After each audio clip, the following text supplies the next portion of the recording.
Okay, so one of the things that I see quite a lot when we're on our treks is people trying to pack their sleeping bag away in the morning. Today I just want to have a quick chat about sleeping bags and how to make sure you can get out on time and get with the rest of your group when you're trying to pack your kit away in the morning. Now, just a quick thing before we go away. If you've got a down sleeping bag like this one, we don't keep them folded up and stuffed in a bag. They should be kept nice and lofted so you don't squash the lofting in the down. So that's a quick tip before we start, is make sure that if you've got a down sleeping bag, you don't pack it away tight.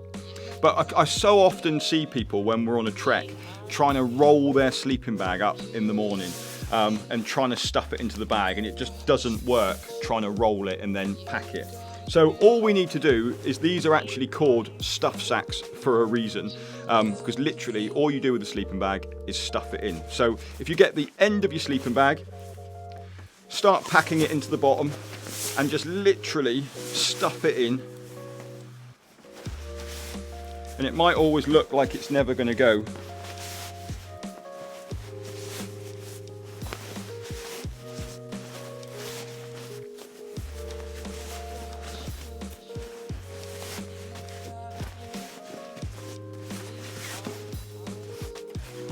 It actually will.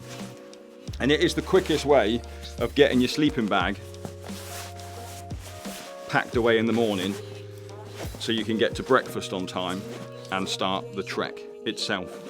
Now, the other thing I always recommend to people is that you actually get yourself a dry bag to put your sleeping bag into the dry bag, because these bags that the sleeping bags come in, generally, if they did get wet, your sleeping bag would get wet inside it as well. And the last thing you want when you get into the tea house or you get into camp that night is pulling a soaking wet sleeping bag out of your bag. So, top tip, get yourself a dry bag and put your stuff sack in the dry bag as well.